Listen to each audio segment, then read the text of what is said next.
Hey guys, it's Barry. Today we're doing some analysis on Electro's Viego gameplay. So I haven't done a high-level Viego analysis kind of like ever, even though I always have comments and concerns with what other existing Masters, GM, Challenger, Viego players are doing. I think when you're at this level and you want to learn the literal high, like the min-maxing of Viego, like this is what this video is all about. Like, how do we min-max Viego? Wait, actually, that's a better intro. That's a way better intro, no? How do we min-max Viego? I need to move my camera.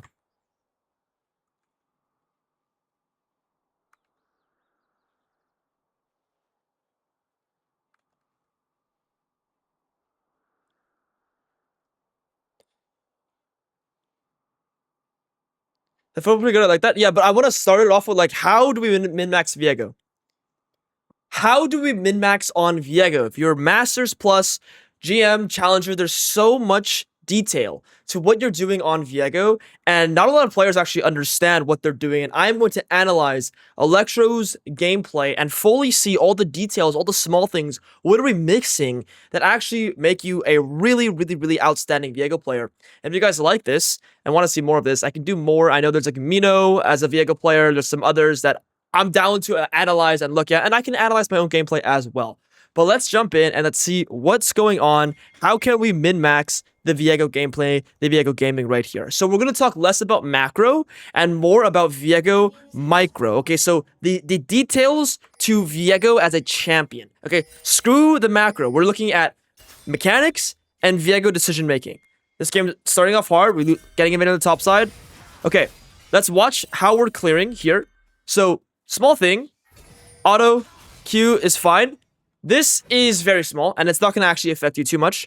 But if you auto Q, the position that you Q will allow you to hit all of the raptors or none of the raptors. So if you're struggling with landing your spells on all the raptors, it's because you're not repositioning your character when you're queuing.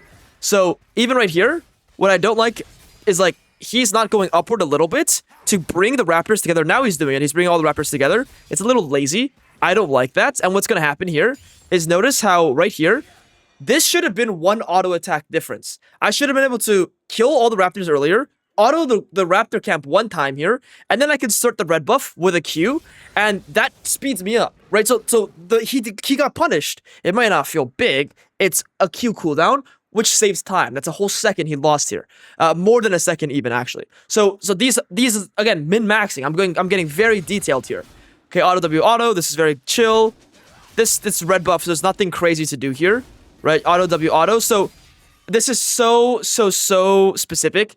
But if you're right here and the camp is against the wall, what you can do is auto W into the wall. And the reason for that, you W into the wall, is because your dash moves your character, and there's an animation for the dash, which you kind of want to like speed up the animation by just it never happening in the first place. So if you W into a wall, your dash isn't going to exist, but you can still do the damage, you can still get the auto-attack resets, and what that does for you is it makes your next auto-attack reset come faster, or it's just more fluid as well. Like, everything just feels faster when you do things like that. So, auto W, auto into walls makes things a lot quicker. See, he did it there, auto W, auto into the wall. It felt a lot quicker. This is just like pure macro. Like, he's just showing on the wave. So these guys can do something if they want. They don't have to. Obviously, the Vayne's level 1, so they don't have to. But this is like pure macro. He should wait for the wave. Let's watch how he did the Krugs. It was a Q. Right? Q. Auto. W auto. Very clean. Good. This is exactly what you like to see. Q autos on the big guy. Good. Everything is clean here. Okay. So everything there, pretty standard, pretty good. Let's watch this fight here. So, flash in, unnecessary use of flash, and got the Ezreal killed as well. This was a bit sloppy. Right here, he is melee range. So right here, like this is like not very Viego specific, but just walk forward, charge your W here, get them confused. You can even W the Leona, and then auto Q auto the Vayne. You could just walk at the Vayne, literally Q auto the Vayne to death, and then walk away and flash out if you need to, or W out. Personally, I'd probably play a W line here, where if I W here from this angle, Leona has to tank. If Leona doesn't tank, the Vayne has to, like, Leona has to walk to me. The Vayne has to walk this way. Ezreal and Xerath can just kill the Vayne.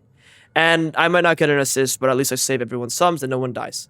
So this is just very, very, very poorly played all around. There's no world where you need to start off with Flash W like this if you just position a little bit better. Playing good Viego also means position better.